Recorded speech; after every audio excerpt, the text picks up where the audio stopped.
section. Alright, so here I am standing as the first speaker of the government team. Regarding the motion, this House supports the widespread implementation of AI in climate change, mitigation, and environmental protection. So, here I will regard all the definitions that we need as to borderline the motion first and foremost.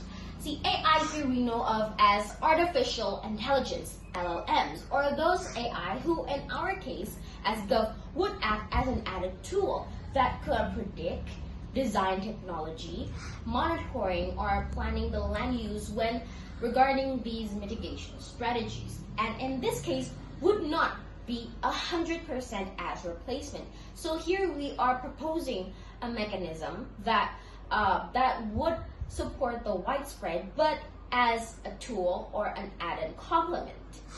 But it will be later on more explained in my mechanisms that I will propose. Right, so moving on to the definitions of climate change mitigation. Mitigation, as we know of, is the reduction of a bad impact, or in this case, an act of reducing environmental wreckage, which would be taken by various actions, which we highlight. The Gov will be reducing carbon emissions to less or even zero by finding efficient strategies that prevent the usage of greenhouse gases, such as carbon dioxide, or methane, or etc.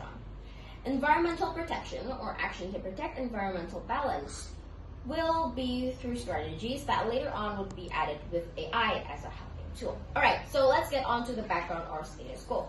Here we see that the rise of AI is inevitably coming into our day-to-day lives. We see AI in everything we do, in activities as simple as learning, as simple as reading. We often go to AI for help.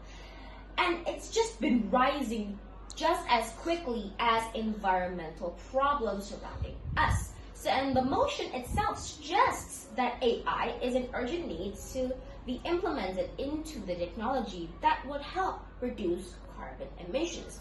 Because we see as the temperature is rising, greenhouse gases breaking free, spreading here and there, and mitigation strategies not being fully effective as of status quo right now, which is why we as government fully believe that AI is indeed needed and should be supported in the widespread, because we believe that these technology strategies are not enough to be dealt with the power and brain of mankind alone, which is why we need the help of AI, and which is why we believe that AI should not be concerned of this new technology at all. Alright, so to the mechanism, as I said before, AI will just act as a complement, and there will still be reliable, educated people there monitoring side by side to ensure the fundamental flaw, or to prevent the misuse of AI when complemented to these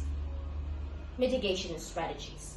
See, first of all, I would like to sum up all my arguments as to AI as a whole will be efficient to less time, less effort, and less money. My first argument would be that it would help to minimize the time and effort, because when it comes to the large scale of action needed to be mitigated, we as the people behind it, we will use the effort of tens, hundreds, and thousands of mankind power. And these tens, hundreds, and thousands of mankind power can easily be helped by AI. It would be a very efficient tool that could help in many sectors. Let's say when monitoring or land mapping used in the first place. When monitoring, we could just use manual monitoring, but imagine the time and the effort it would take for 1-2 people to manually monitor the conditions and the amount of situations that is happening in real time. It's just not efficient, and it's just going to waste time in the long run.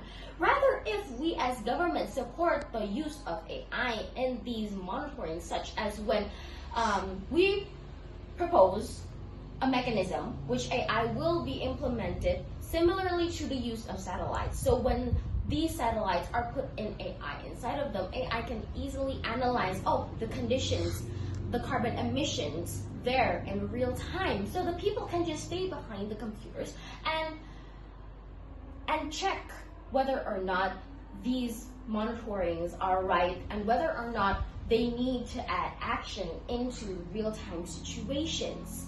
So it will effectively, in the long run, reduce the effort of kind. Okay, to my second argument, which is about money reduction. See, it's going to need a lot of manpower, like I said. So rather than paying loads of people just to monitor manually or view or collect data, AI is the right tool to help gather and monitor everything at the same time. And it will, of course, efficiently cut off the cost for payment and also the taxing for the machines that we use today. Because the machines that we use today in the mitigations are already very costly and very taxing, and we don't need to add taxes on top of taxes again and again. So with the use of AI, in the long run, these payments of the taxes and the mankind power could be prevented. Yes, and the opposition side may argue that, AI is going to even more add into the carbon emissions because as the base of the center of AI, it still needs some kind of cooling system that will later on add into the carbon emissions, which we think as the government side is not true. And on the contrary, actually, AI, even if needed a cooling system, they can actually help minimize the total emission in the long run at last. So we as the government still fully support the widespread of AI. Thank you, and that is very much all I have to say as the first speaker of the government side.